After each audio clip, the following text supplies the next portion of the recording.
right, everybody, welcome to our session after the break. I hope you've had time to reconnect with some of your friends and colleagues and took some time in the villages and met with our sponsors, and hopefully you got a chance to talk with USAA, our diamond sponsor. We are also grateful to St. Mary's for hosting us here on their lovely campus, and we couldn't do this without Toyota. So I'm going to turn the mic over to Jonathan, and he is going to give us a lovely presentation on InfoStealer economy.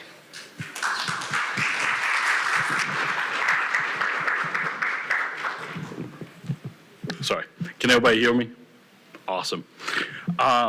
Thank you guys for coming to my talk.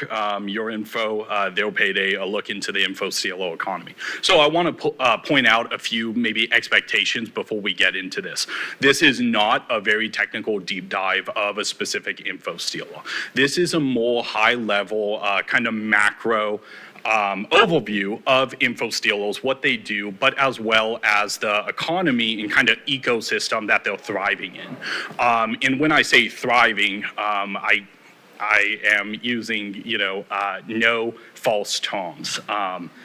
For those of you who have kind of been in the threat landscape, as defenders, practitioners, et cetera, a lot of you guys may know that InfoStealers are quickly rising as a reputable threat vector.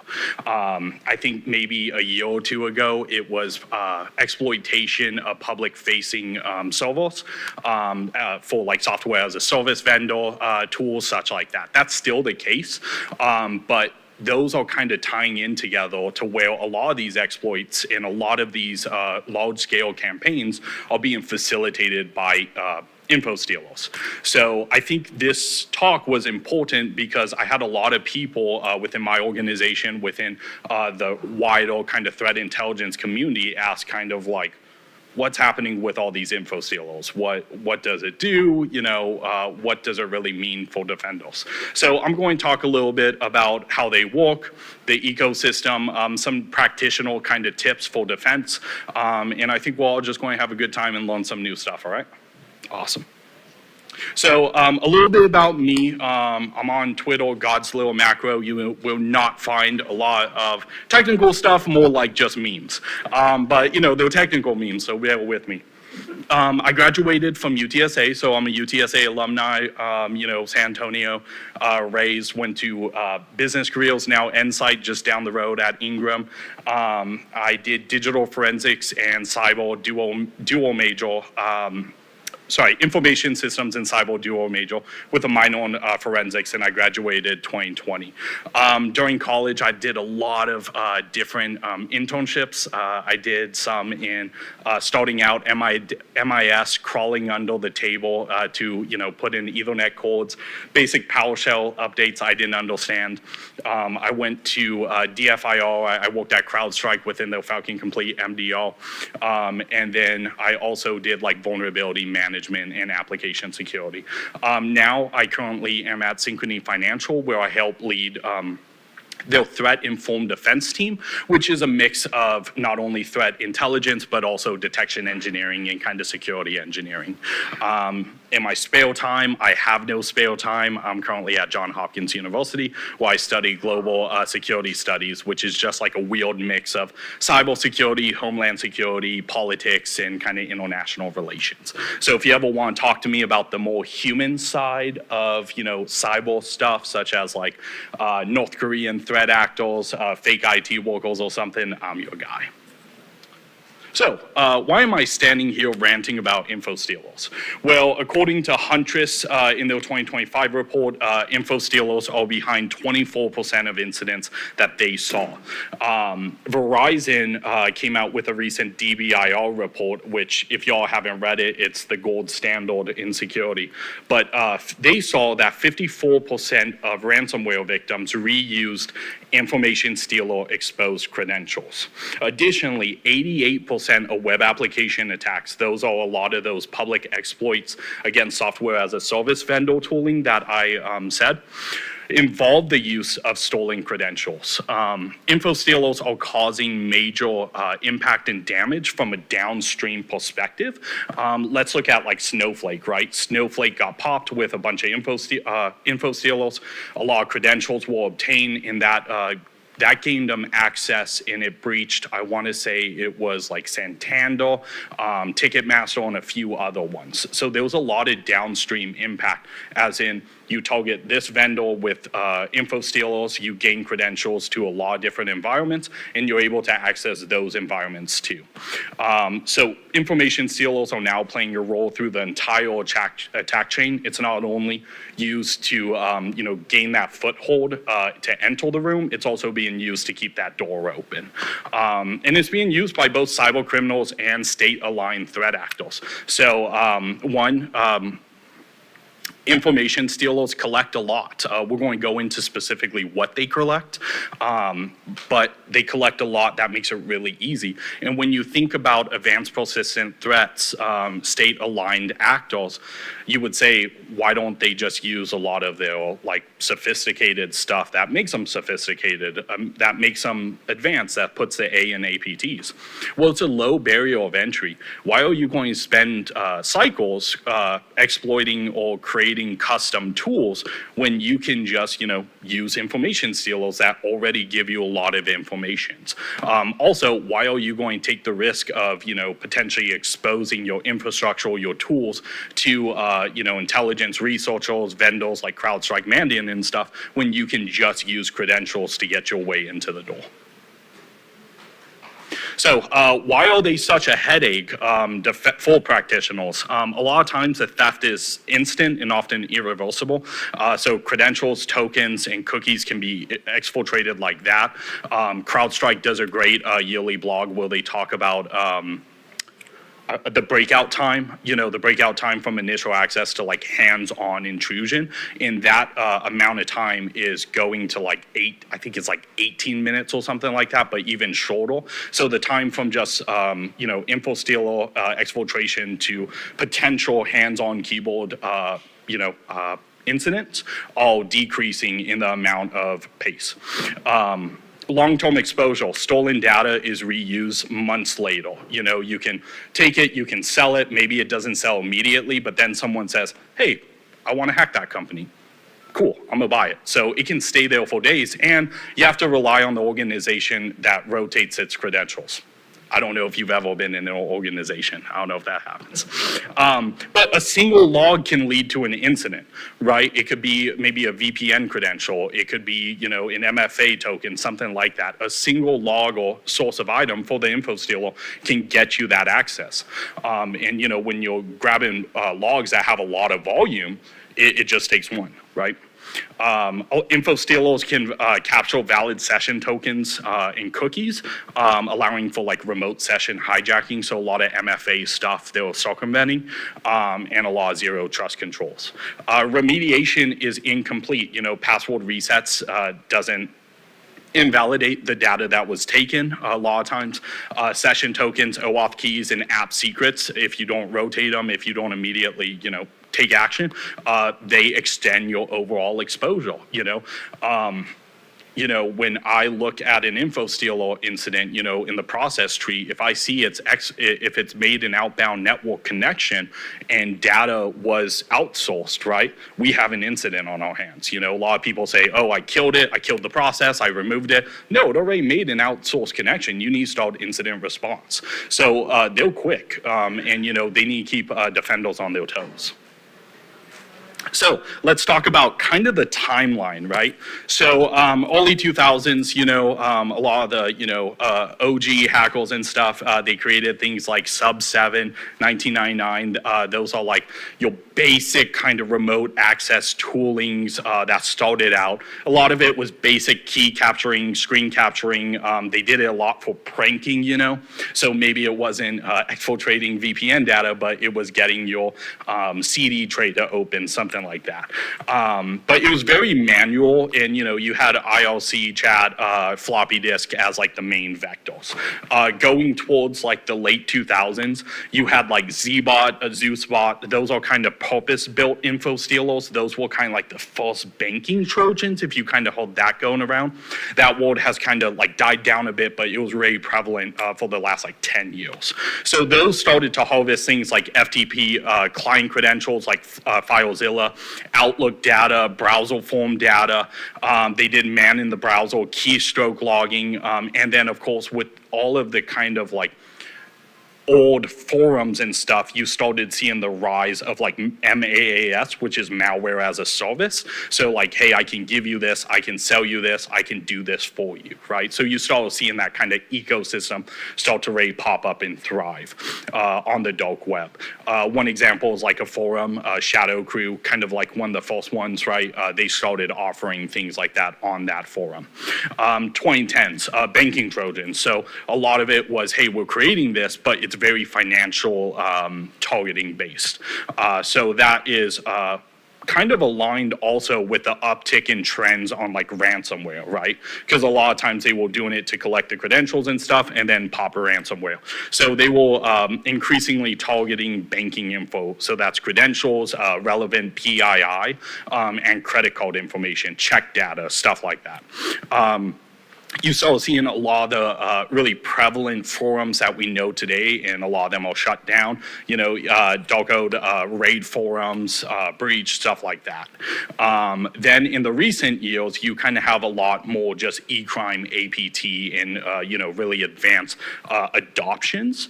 And that is really they started seeing info stealers utilized for a lot of different things. So you have intelligence collection, but also, like I said before, you're using it to create a foothold for these intrusion campaigns in operations. So you start to see that e-crime economy kind of expand to specialize in the different needs of someone who wants to use an info stealer against an enterprise. Do you want to use it just to get the data and sell it? You don't care about the enterprise at all. You don't want to do anything else. Do you want to sell it for people who want to ransom the organization? Do you want to create kind of like an affiliate operation in which you get them and then you sell them to people that you trust to kind of do operations, and they give you a cut? You start to see all of these kind of relationships, alliances, stuff like that form. And then, of course, you start to see a lot of different malware families. So you see like Vidal, Luma, Stealer. Luma got taken down like a month ago by the FBI, and they're starting to already increase in operations again. Raccoon, Stealer, Redline, most of these have gone through some type of FBI, DOJ, Europol, Interpol takedown. But, it was very short term, and, a lot of them are thriving still. But going into that, yeah, you have more law enforcement based scrutiny and disruption, because law enforcement went, it's actually one of my theses I'm writing on, they went from just saying like, hey, we're looking to arrest this person, and now they're saying like, too many jurisdictions, too many people in Russia, Sweden, Switzerland and stuff, now we're just going to go after infrastructure, because even if it pops up, 10 minutes later, we can get some logs, maybe we can get enough stuff over time to make an indictment. And then now, today, where we are, it's kind of like the recent years, but also we have a thriving economy of info stealers. You have centralized and decentralized markets, so you have aggregation forums in which, a million different info stealers. Then you have forums for just one info stealers. You have people self-hosting their info stealer infrastructure in service models. They're easy to develop. We're going to talk about why. They're using AI now. I don't know if I talk about it later, so I want to talk about it right now. Recorded Future did an amazing blog last year in which info stealers are using something called OCR, which is, yeah, exactly. Can you say it again? Exactly. So what they are doing, thank you, I don't have a prize, but You get a high five. What they are doing is they're utilizing AI within their info silos to do things like extract seed images for like crypto wallets out of not plain text files, but images. So a lot of people were saying, don't store your seed phrases in text files, right? Easy enough, right? Store it in an image or something. Well, now these info silos are using AI to do OCR to extract the seed phrases. So innovation. They got toxic AI bros also. But yeah, they're using integration just across all parts of the attack chain. So while these attack chains get disrupted by law enforcement, we're going to talk about it later, it's often short-term and not very reactionary. So let's talk about kind of info silos in general. Like I said, I'm not going to go like reverse engineering or anything, but we're going to talk about just what they do at a high level.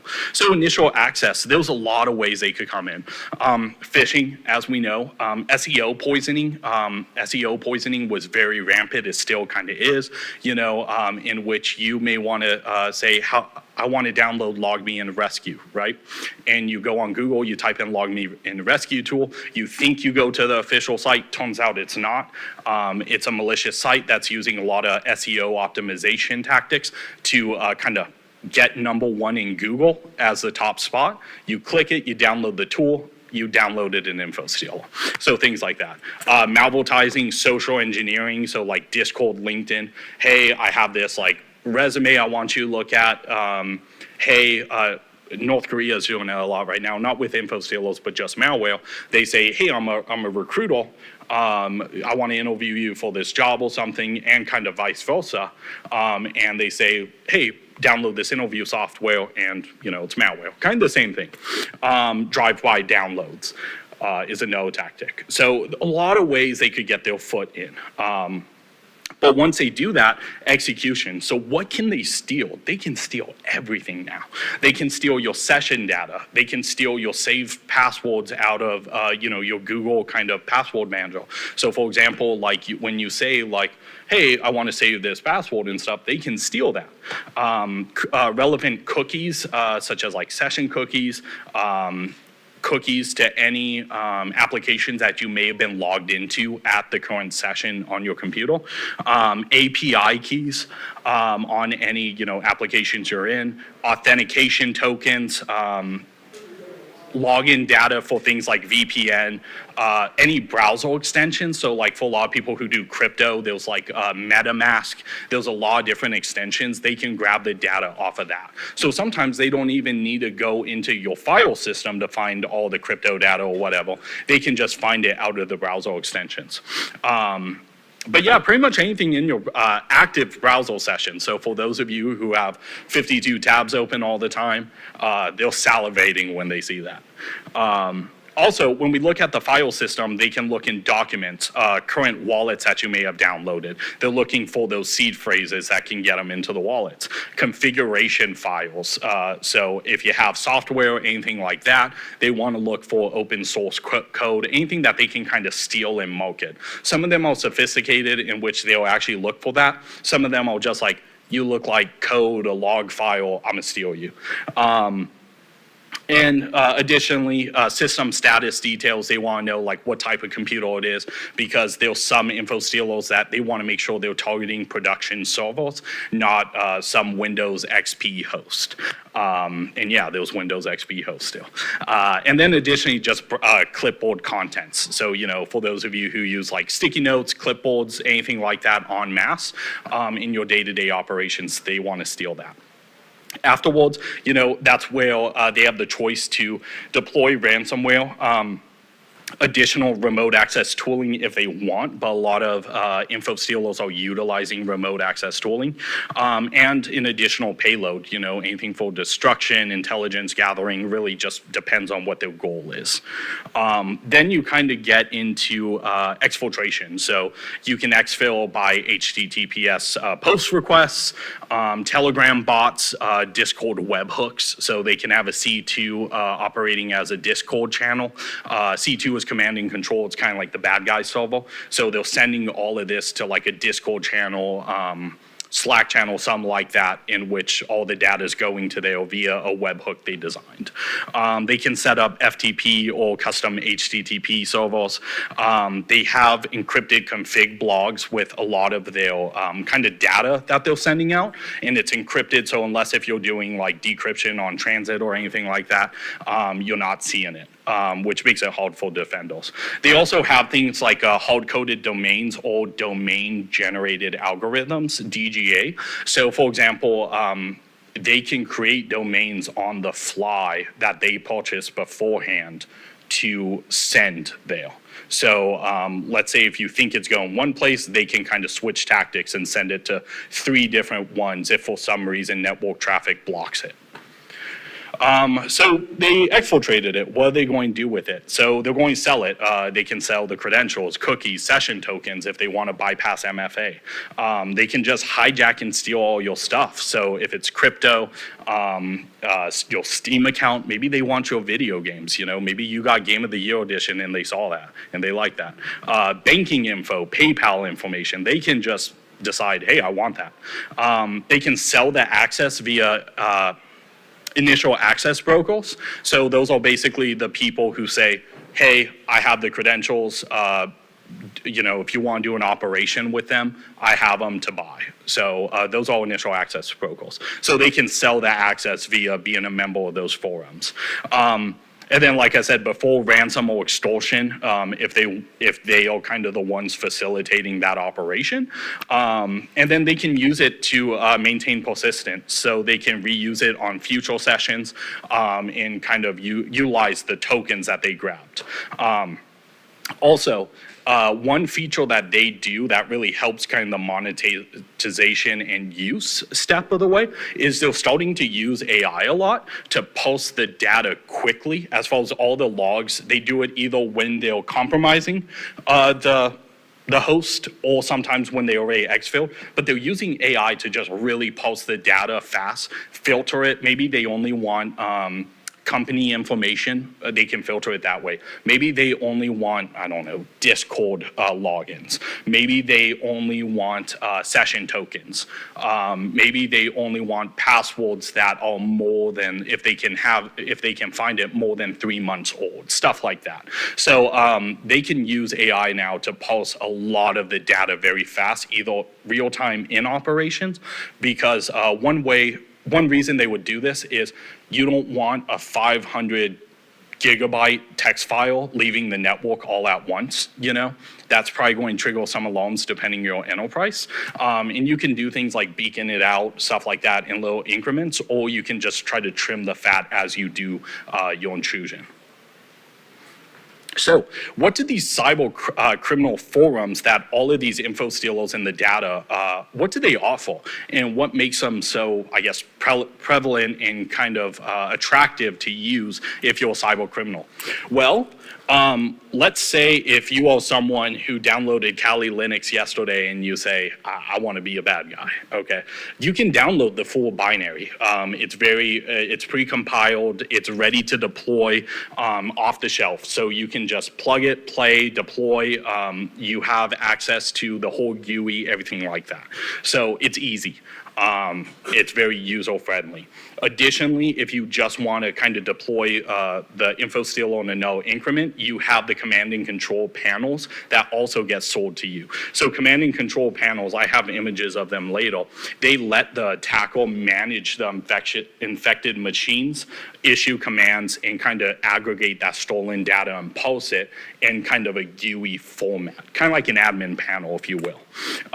They have dashboards, so you can have a Telegram dashboard, a Discord dashboard, a crypto dashboard, in which they pulse all the data into those fields accordingly.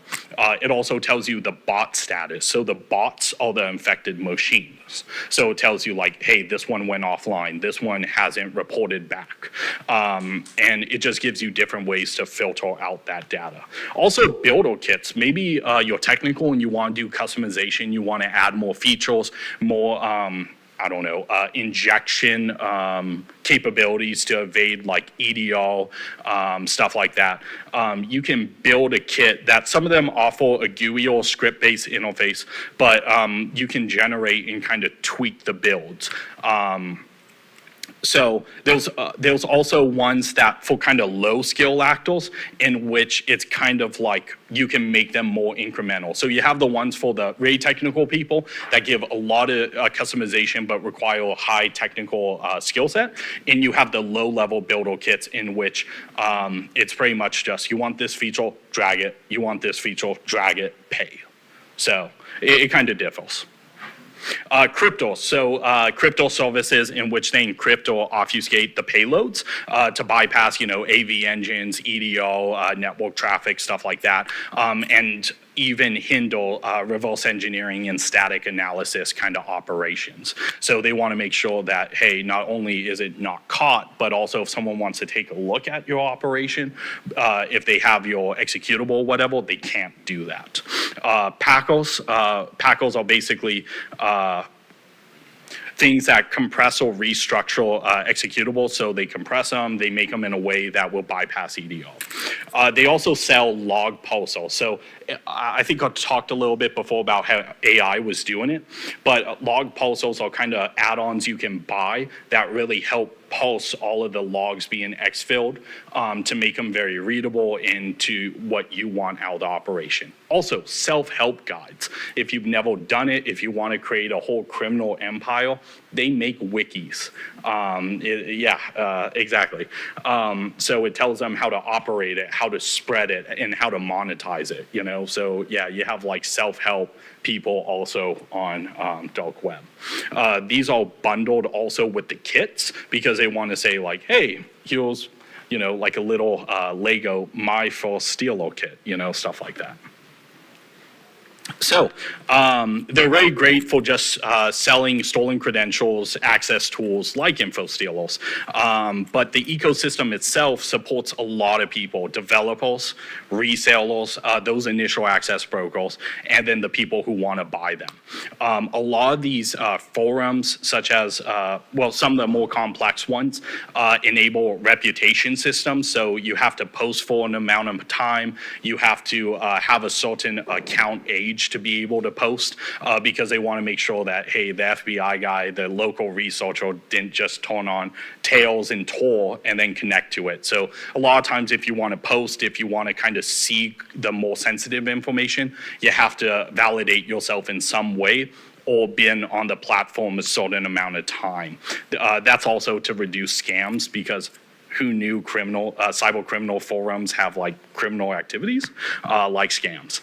So the access also allows various abilities if you're a member of these forums. So for example, let's say if I'm company A, I work there, and I want to hack into my company, I'm an insider threat. If I'm a member of certain forums and I have a good reputation, I can kind of pre-order credentials. So I put in the name of the company and I say, if a credential log ever comes that advertises this stuff, I want a lot. And it will do that. So that's why you have a lot of advanced persistent threats, nation state aligned, scattered spider and stuff. They're utilizing these because they can just sit, wait while they do other stuff. A lot of them all multilingual with a significant portion in Russian-speaking communities. They have a lot of infrastructure taken there because they can't get taken down because you can knock on Russia's door and be like, hey, someone's hosting that. They're going to be like, all right, go away. So here's one example of a stealer. I thought about doing kind of like Vidal Raccoon and stuff, but I actually just stumbled upon this one while I was kind of like just researching. So this one's called Ebola Stealer. It wasn't on a forum or anything, not that I've seen. It was actually self-hosted on a site called MyCellAuth, which is very popular for like selling it's like an independent Shopify marketplace, if you will. They sell everything from like game hacks, anti-cheat stuff, all that stuff. So this is created by, they call themselves Dead Destroyers. They had a Telegram in a Discord. I was in the Discord for like 2 seconds and then I got kicked. I have that impression, I guess. But no, Dead Destroyers, I guess, is pretty popular on kind of YouTube and stuff. They have over 30K subscribers on certain platforms. They're very popular for things like Discord bombing, in which you can buy their tool, drop it in Discord. They create a bot that basically just violates terms of service and gets that channel shut down. So, you know, the bot is basically just the worst human being you could think of. But yeah, I stumbled upon this one, so we're going to kind of go into it a bit. Oh, I'll come back to that one. That's not right. Oh, well, I'll just come back. I'll do it now. So this is an example of one dark web forum called Darknet Army. So you can kind of see on these forums what's advertised. So you have like Trusted Rat Seller, in which a lot of them just link their telegrams. You have free drop of logs. A lot of them, when they're free, they just say like, hey, they're probably stale logs from a long time ago. Also, log cash out guide, so it tells you like, hey, how to get rich off these. And also just like, hey, can someone help me do these logs? So going back into Dead Destroyer, they have like a customer review page. So for example, I found it funny, automatic feedback after 7 days. They're just 5-starring themselves. I mean, I appreciate the initiative. They have pages in which they kind of showcase their capabilities. So I'm not going to read it all, but extracts data from over 20 different apps, extracts over 10 popular desktop wallets, extracts system information, including RDP, FTP, system info, injects the Discord operation. There's additional capabilities such as Python worms, so that's kind of the follow-on payloads, kind of follow-on activities. Ability to view the webcam. If you go down, where was it? Yeah, among its commands is lockdown and encrypt, decrypt, so they have a ransomware capability. Nuke overwrites the entire main disk of the operating system, making it impossible to boot again. I wish I was 5 because I did that by myself, and I wish I could have blamed it on these guys. And then Screamo displays a Screamo for 3 seconds with the volume at maximum. I'm assuming that's like, someone screaming, like, you know, those bad YouTube videos that circulated 10 years ago. But here's an example of a C2 panel, in which they can build the executable, put in the command line accordingly, put the name, the file description, and then upload the payload if they want. Yeah, so here's like their checkout. I put it there because, yeah. You can also kind of purchase in a lot of different varieties. So you can purchase it for 1 week, in which they may give you like just one, I'm assuming it's one file for like 1 week. Then you have access for 1 month. And then you have a lifetime subscription. So I don't know what a lifetime is, I guess, until the FBI or Cloudflare finds it, whichever one comes first. Oh yeah, here's a lot of different dashboards. So this one is Exodius, which I think is crypto creds. So various logs. There's Discord. This is where they can create their webhook if they want to inject into a C2 operated Discord channel. Here are different user accounts, in which these are the bots, which are just infected machines. So you see like password, cookies, wallets. You see the little icons there telling you like what they grabbed, like someone grabbed a Minecraft. Yeah. Oh, I had a Discord one, but I guess I left it out. But yeah, they had like one for Discord in which it showed all the profiles kind of, and saying like, hey, we have these bots, and it showed the uptime. Will they online or will they not? So do law enforcement takedowns of these ecosystems kind of work? It's kind of a mix. So I made that joke about Cloudflare, but for short term, going to like GoDaddy and Cloudflare is a great job on a lot of these self-hosted ones.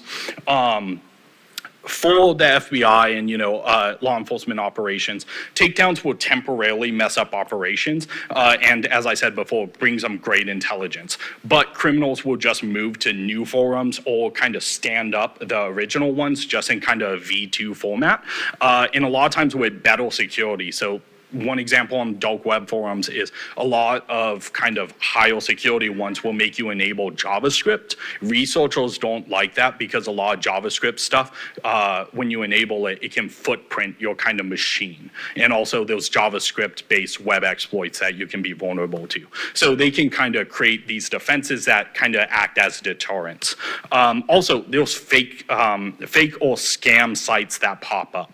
So let's say raid forums got taken down. You may have another raid forums pop up in which people are saying, I don't know if that's a scam or if that's a honeypot by law enforcement, right? So you're kind of playing with dice there.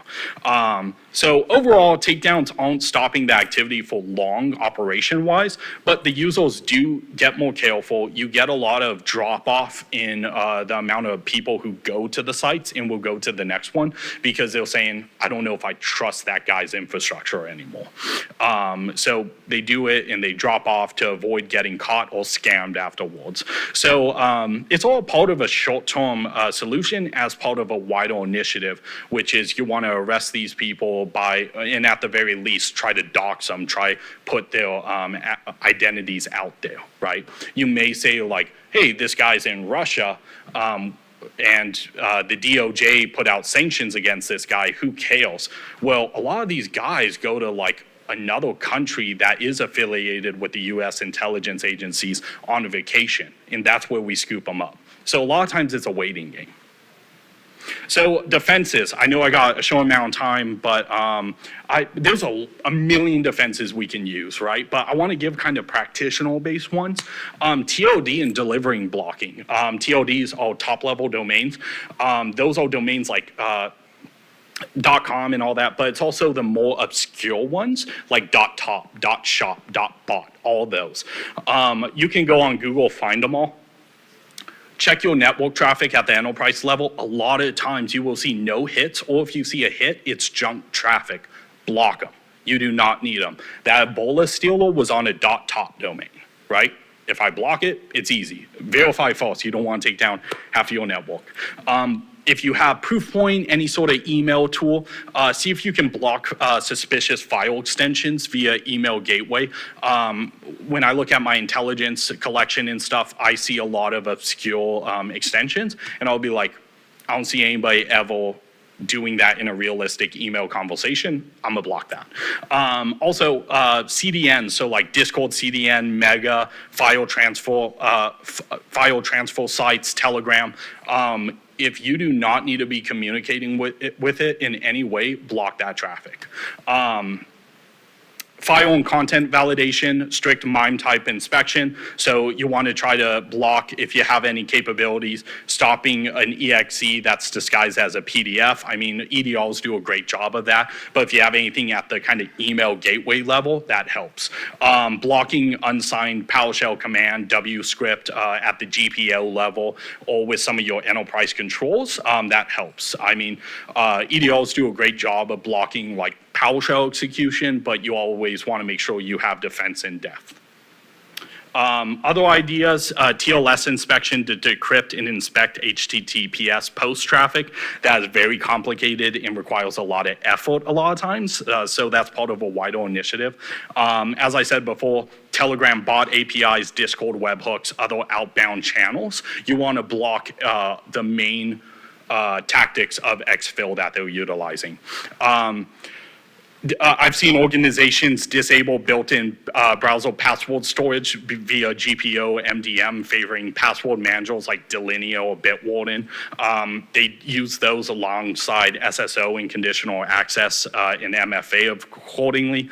Make sure to lock down, your administrative controls as far as like, hey, if this user's in accounting, they probably shouldn't have the ability to access the Entra ID portal, stuff like that. Additionally, a lot of it, the last part is like basic stuff. If you don't have an EDR, it helps, or if you have an EDR, it helps, but it's just basic things. Monitor for LOL, bin abuse, like PowerShell, run DLL for those kind of follow-on actions. Flag unusual access to credential stores if you have like any SQL databases, things like that. And then look at free or commercial digital risk platforms. There's like Flail, Flashpoint, Have I Been Pwned?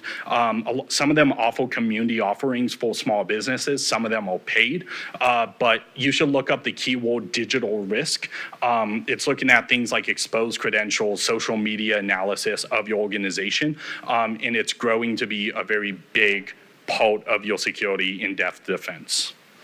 I just have one more slide. Basically, this is a fun one. This came from CrowdStrike in 2023. This was from their intelligence team at a conference called SleuthCon, which is really amazing in Virginia. It's CTI-based, cybercrime based. They did a talk in which they went into breach forums data after it was taken down, and they analyzed various sectors and kind of the advertised stuff on the dark web as far as like advertised logs, stolen data and stuff. And they found out that when they look at these posts and what they're priced at for like, passwords for like this financial company, this logging company, stuff like that, they found a few key insights. Government and financial sectors have a much higher pricing equilibrium than other sectors. Age of posts slightly have a negative effect on leaked data set pricing. Basically, credentials get rotated, stuff gets stale. They could also repackage passwords, and then a review comes in saying like, hey, this data set is from 2007, and then the price goes down because they just want to offload it. Leaks, so if you see like a big leak at a company, it drives user growth of forums because, you have people trying to buy it easy. You also have security researchers, stuff like that. And then buyer demand as far as who wants to where they want to buy the data, it's primarily in the financial and tech sector. So that's where they're really looking. So I thought that was very interesting. This is a great, just a fun little presentation in which you learn a lot about kind of what people price it at in kind of economy. So I wanted to put that in, make sure you all watch it. But here's some great places to read about this. Do I have any questions?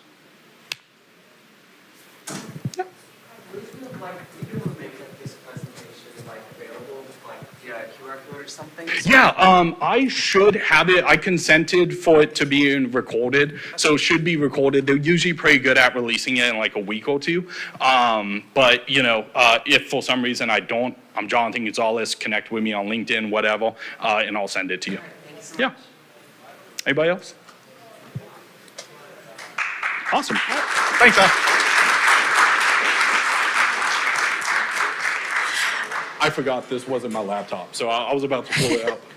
That's all right.